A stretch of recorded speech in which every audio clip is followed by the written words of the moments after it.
Magandang araw, gagawa tayo ng video. Itong video na to is about na lang to sa God state, zero point, or neutrality. So makakapanood ka dyan ng mga spirituality na palabas or podcast, or yung tinatawag nilang optimist, maging optimist ka raw. Ibig sabihin, positive thinking parate. Now, hindi kasi realistic yan eh. Kasi positive at negative ay iisa lang yan. Yan ay base dun sa cause and effect or action. Nabanggit na rin ni Quartz Crystal yan eh. Na lahat pwede mo naman talagang gawin sa totoo lang. Pero, hindi lahat nakakabuti sa'yo. Meron naman siyang dinivide na high frequency activity tsaka yung mga low vibration activities. So, magiging neutral ka na lang talaga para makikita mo yung positive tsaka negative. Kasi pag nagli-lean toward ka sa positive, hindi mo nakikita yung negative. Dire-diretso ka lang sa pinagagawa mo, sabay pumalpak. Diretso ka pa rin ng diretso, di ba? Na pag puro negative naman, self-destructive naman yun. Kasi nga, negative ka, di ba? Lahat ng gagawin mo, negatibo. Ma-attract mo mga negatibo. Pwede ka naman maging positive sa mga iisipin mo para ma-attract mo talaga siya. Pero realistic ka 'di ba sa decision mo para makita mo yung positive tsaka negative kasi two sides of the same coin talaga yan eh. Depende talaga yan sa sitwasyon mo or tingin mo na makakabuti sa iyo 'di ba? Kagaya ng mga iba 'di ba, yung mga nagwo-walker. So yung action nila is tsaka decision nila is yun yung tingin nila na positive makakabuti sa kanila. Now, hanggat di sila nanlalamang or nananakit, nagsisinungaling is hindi sila makakasuhan, di ba? Although, illegal din kasi sa Pilipinas yung mga ganyan eh. Actually, pwede talaga sila makulong. Kaso nga lang, tong Pilipinas kasi hindi siya strict sa babae. Hindi makukulong yan yung mga ganyan. Usually, mga bugaw pa yung mga kukulong yan. Kasi nga may kinikilingan yung lipunan, babae in favor. Marami ka na mga nakikita ang ganyan, di ba? Yung mga nire-raid. Ang kinukulong yung may-ari, yung bugaw, hindi yung walker. Yun yung ano. Pero illegal talaga yung ginagawa ng walker. Dapat nga ikulong sila eh. Pero yun nga, di ba? Magbase ka na lang doon sa cause and effect.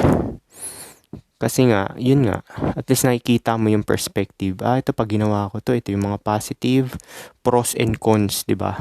Yun yung ano. Kasi maraming iba nag-share dyan. Oh, positive ka lang parate, positive. Sabay pag ikaw ginawa mo naman yun, hindi tumatalab, di ba? Kasi hindi siya applicable sa sitwasyon mo or timing na tinatawag, di ba? So, yun, maging logical ka na lang talaga.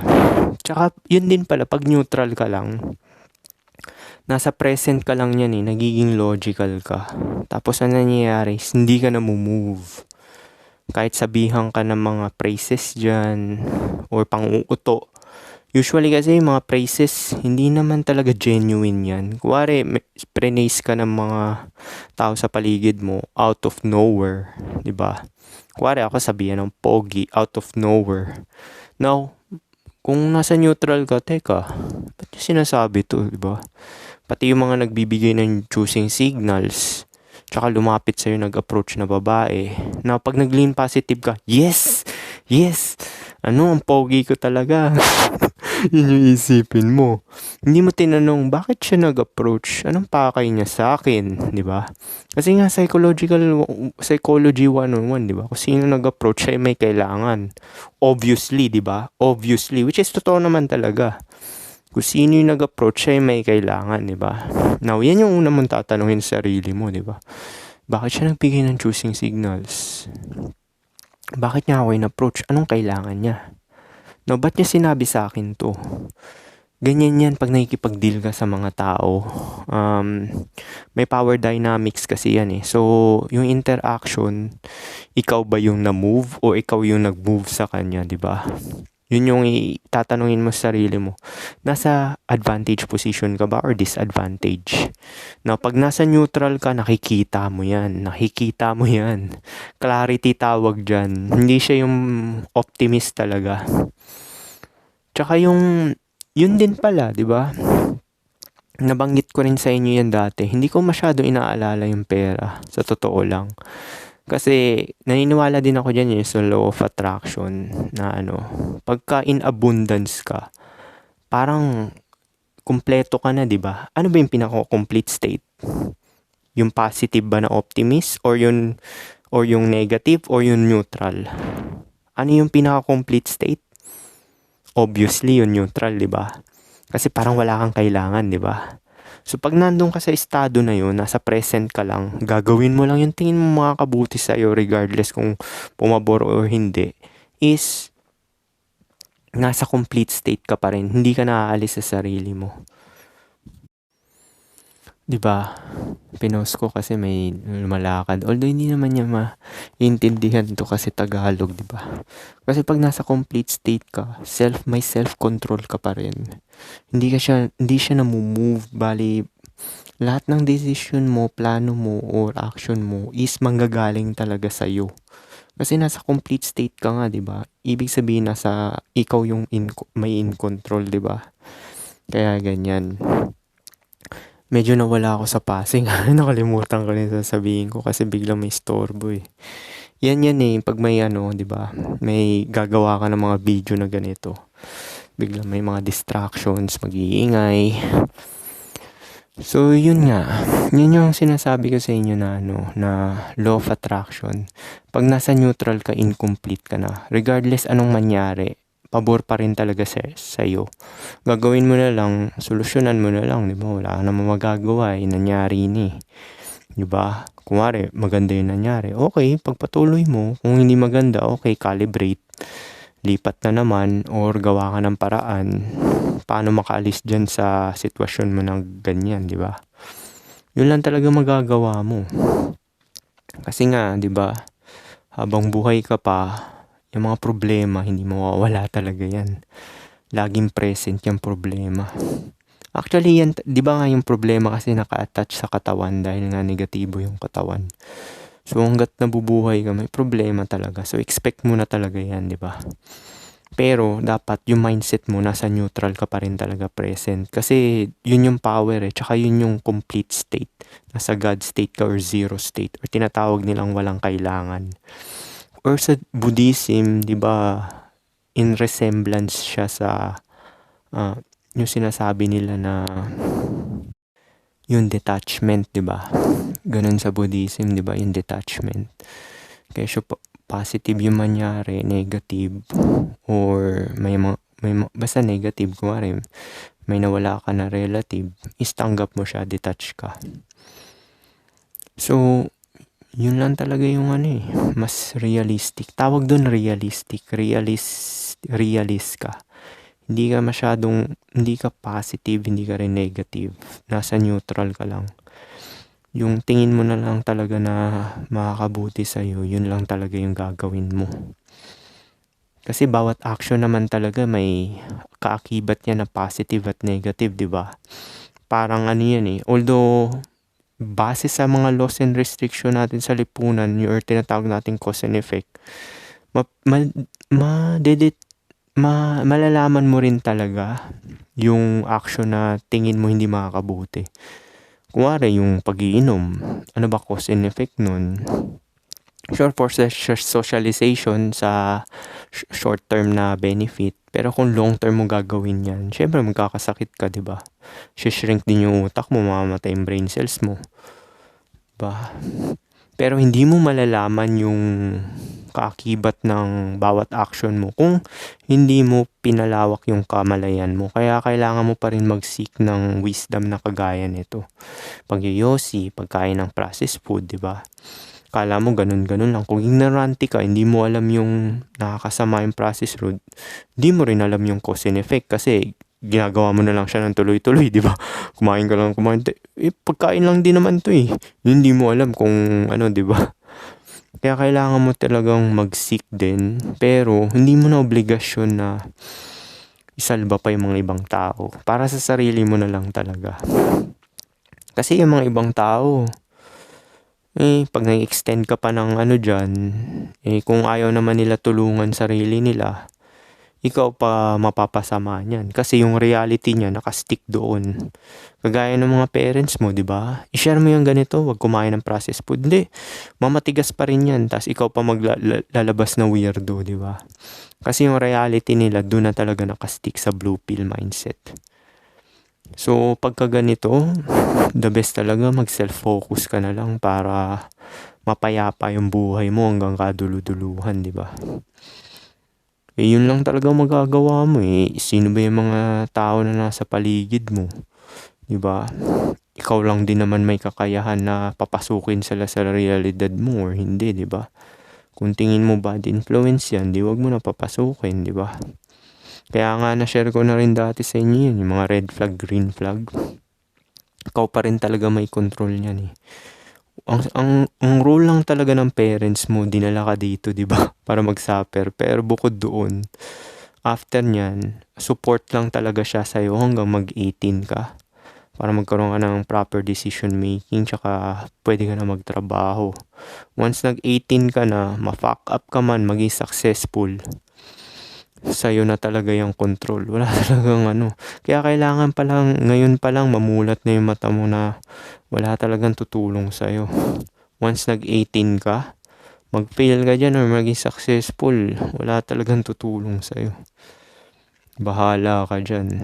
Kahit naman yung tutulong sa'yo eh, kanino bang kagagawan yun? Ikaw din, ginawa mong valuable sarili mo, may service ka na binigay sa kanila or perception na value, di ba? Para naman mag-reciprocate sila. Kasi kung walang value na mapapala sa'yo tao, hindi ka na masusuportahan yan. Tsaka hindi rin magre-reciprocate yan, di ba? So, yun yung maging realist na lang kayo. Nasa neutral lang kayo. Flexible. Hindi ka pa magkakaroon ng mga emosyon na negatibo, positive. Actually, kahit nga happiness, hindi mo na mararamdaman yan pag nasa neutral ka eh. Pag neutral ka, ang alam mo anong pakiramdam? Stillness lang siya, payapa, kapayapaan lang. So parang similar siya sa kamatayan. 'Di ba yung kamatayan tinatawag nilang void or 0 point. So parang ganun lang din siya. So ito yung mga makakapagbigay sa'yo ng kapangyarihan. Self-focus.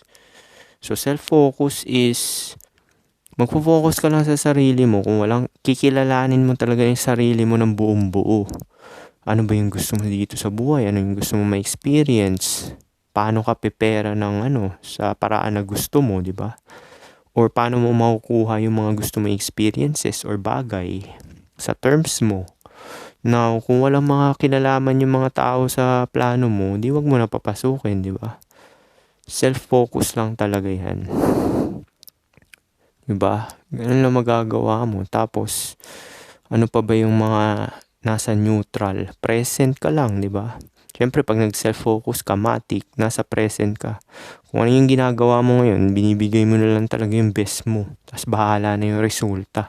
Siyempre, malamang, kung ginawa mo yung best mo, kahit na pumabor siya sa'yo or hindi, is okay lang kasi nag-try ka, 'di ba? Ginawa mo yung best mo dun sa action na 'yon, 'di ba? Which is kasalanan mo pa rin, 'di ba?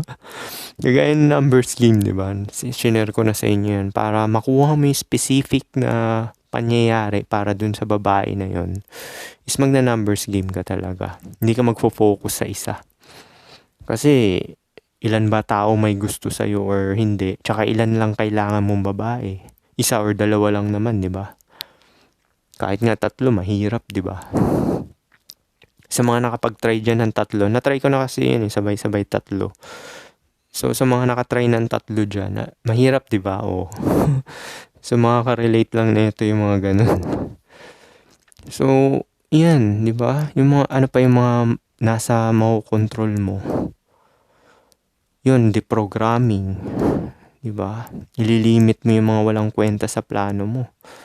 Yung social media, yung mga prank, balita, chismis sa kalye, pakikipag-usap sa tao ng shallow talks. Walang benefit yan sa'yo, pati yung mga bad influence, yung mga ida-drag down ka sa level nila, di ba? Pati yung low vibrational activities, di ba? lalabas ka sa gabi, tangina na. Maiiwasan naman talaga yung ano yung mga trahedya or tinatawag nilang crimes Una sa mindset yan. Isipin mo, hindi mangyayari sa'yo yan, di ba? Sinabi na rin ni Quartz Crystal yan Isipin mo na ganun. Kung ikaw yung player, hindi mangyayari sa'yo yan. Kasi ikaw mag-control. Siyempre, iwasan mo yung mga low vibrational activities. Party-party sa gabi, pagiging promiscuous. Okay lang naman yung gumanon kung ginagamit mo utak mo, hindi mo inalikan yung babae. Tsaka hindi mo dinidilaan yung kepyas niya, tsaka nagkukondom ka, di ba? Diba? So, maging logical ka pa rin. Kasi yun nga di ba? Isa pa pala yun, kung nag-walker ka, ang chase mo positive. Kasi di ba optimist daw, di ba? Shit, ang sarap nito. Hindi ako magkukondom. So, mangyayari sa'yo, magkakasakit ka pa, di ba? STI or HIV. Kasi nga, chase mo yung positive Na pagpa-victim ka naman, negative naman yung hinahabol mo. Lalapitan ka niyan, syempre, magiging reckless ka. Diba? Gagawa ka ng mga illegal na aktibidad. Kasi chase mo yung drama, diba? Yung highs and lows, base yan sa emosyon Kaya hindi talaga maganda yung yung pagiging emotional Usually, yung emotional or emotion is base yan sa ignorance. Napansin ko na yan Yung attachment mo sa ignorance kasi konti yung nalalaman mo kaya hindi mo alam yun nangyayari, nagkakaroon ka ng emosyon. Yung fear din, di ba? Saan ba nanggagaling yung fear? Mostly naman kasi yan, takot yan of fear of unknown yan. Hindi mo alam yung mangyayari, di ba? Kaya ka natatakot. Na pag nalaman mo yung mangyayari, matatakot ka pa ba? Di ba? Hindi na. Ang cause talaga ng emosyon, alam ko ignorance talaga Kahit nga yung threat hindi ka talaga magkaka-emosyon dyan pagka may threat. Nagiging logical ka pala, ito posible ako madedo nito. Ito may baril siya, may panaksak siya. So, pag naging logical ka, hindi ka matatakot. Gagawin mo, protektahan ko lang sarili ko, tas ganito yung mga gagawin ko, ganyan. Diba? Kasi usually nga yung mga, yung emotion, galing yan sa programming, pinasa lang sa'yo, kagaya ng chasing happiness, di ba? Yung fear of missing out ba yun? Yung sinasabi nila na fear of missing out. Na, kailangan mo magkaroon ng ganito, pamilya at anak, kotse, magarbong bahay, tas mga ganitong kagamitan para ma-considered as you made it, di ba? Hindi mo naman kailangan sundin yung mga yan Basta meron ka lang pera, natitirahan na bahay, okay na yun.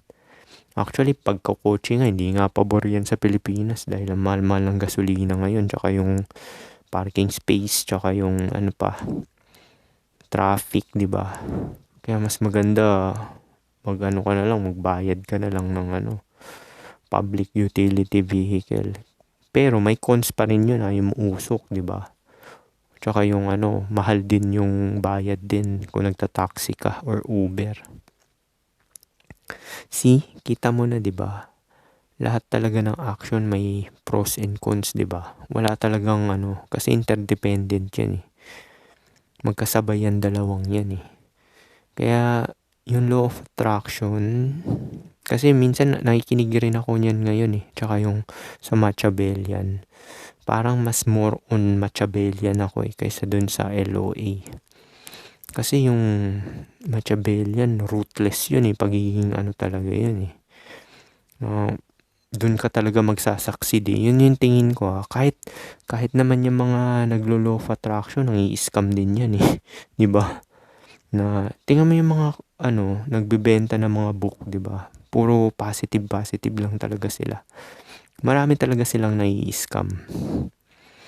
Kaya nga scamming yan, di ba? Optimism daw. Ang tawag dyan is optimism bias. Di ba? Yan yung mga pinoproject nila yung mga success nila sa ibang tao, di ba?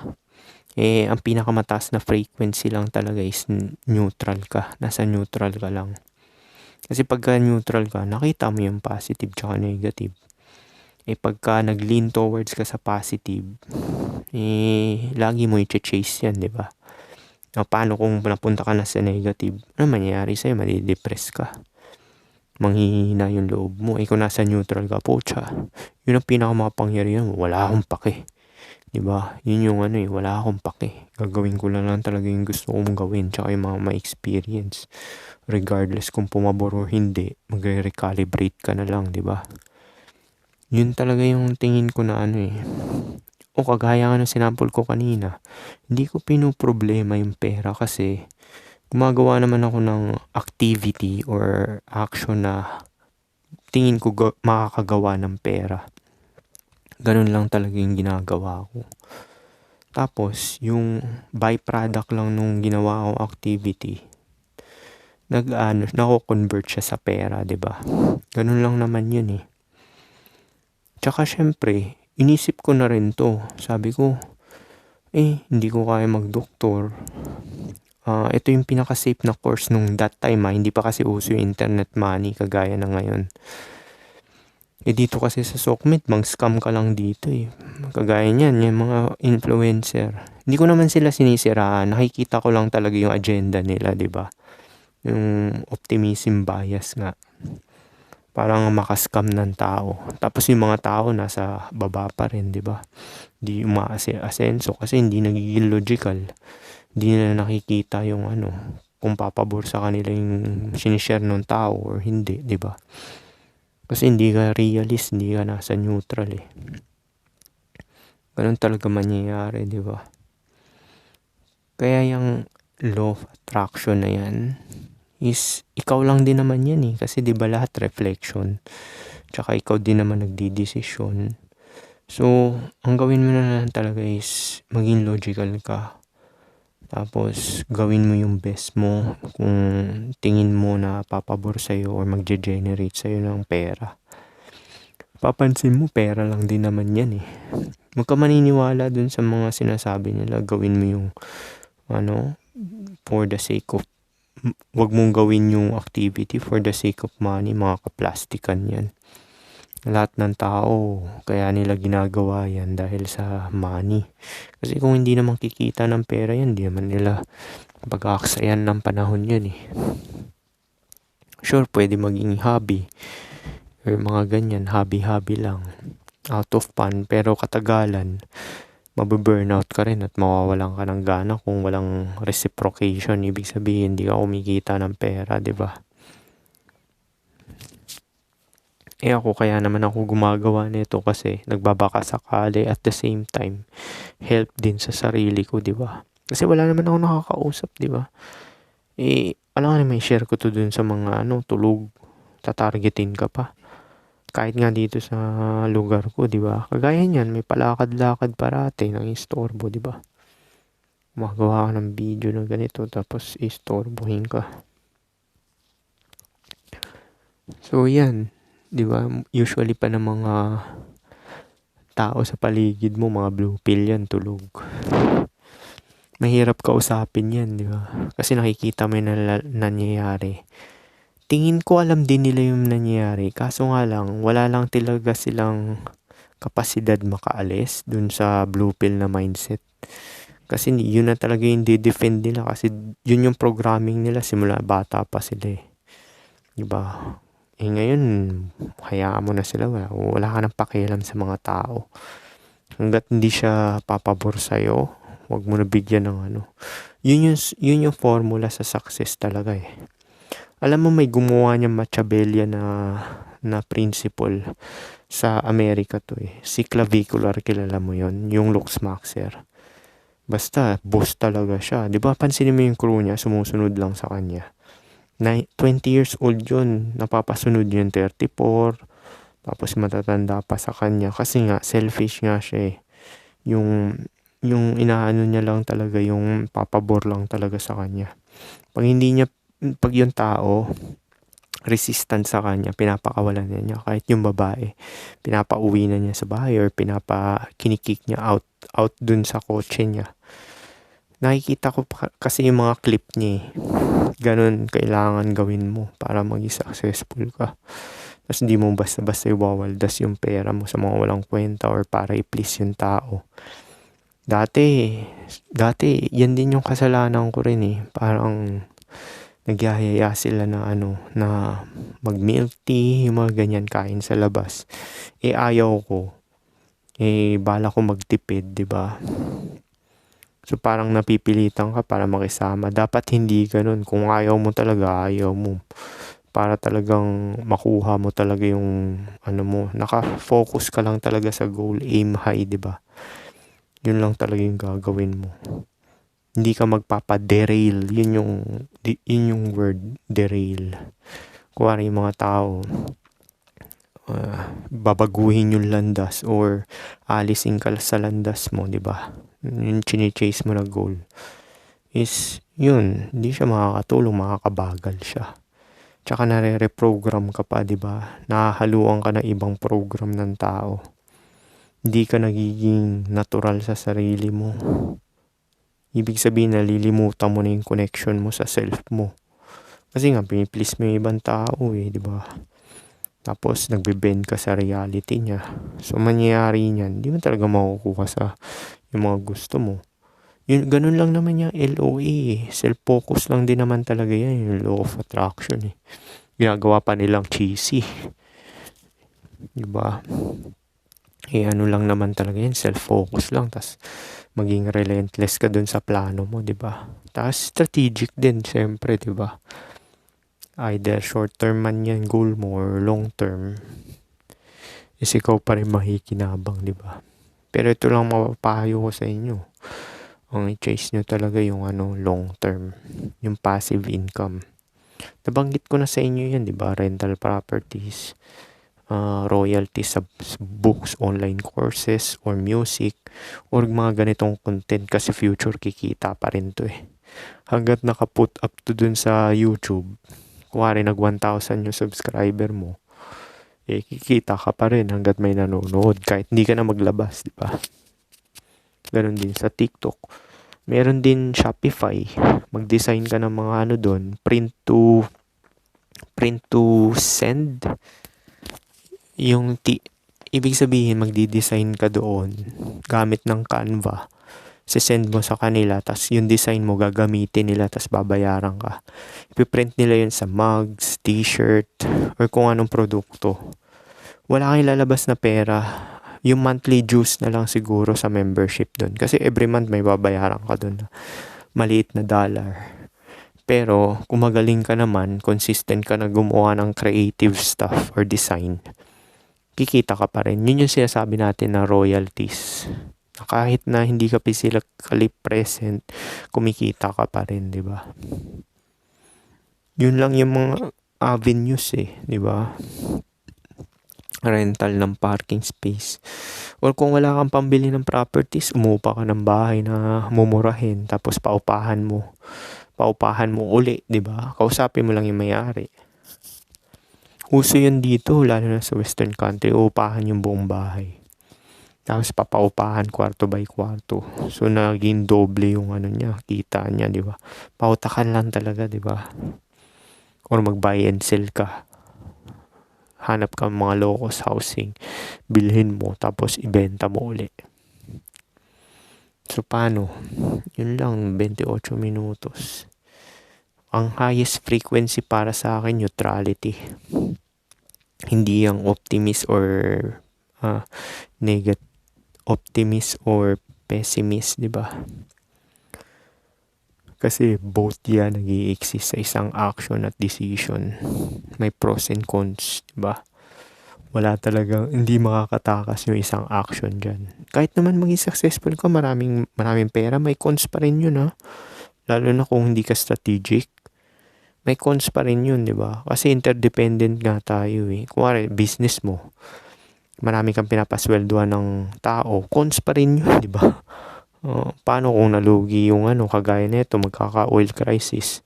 Maraming business talaga magsasara, lalo na yung umuupa, tsaka yung nagpapasweldo ng tao. Yun yung sinasabi ko. Kaya ang i-aim nyo, yung mga creativity, tsaka yung mga passive na rentals, na yun lang, tsaka yung savings din. Marami kang bank account, tapos dun mo ilalagay yung bulk ng money mo. Tapos sabay yung interest na lang ano mo or save mo sa MP2 Pag-ibig, 'di ba? Kaso 5 years 'yun eh. Kikita ng ilang percent pero passive pa rin 'yun ah. So ayan na na-sharean ko na kayo ng mga naiisip ko ng passive na tingin kong favorable sa'yo, 'di ba? So paano yun lang? Peace.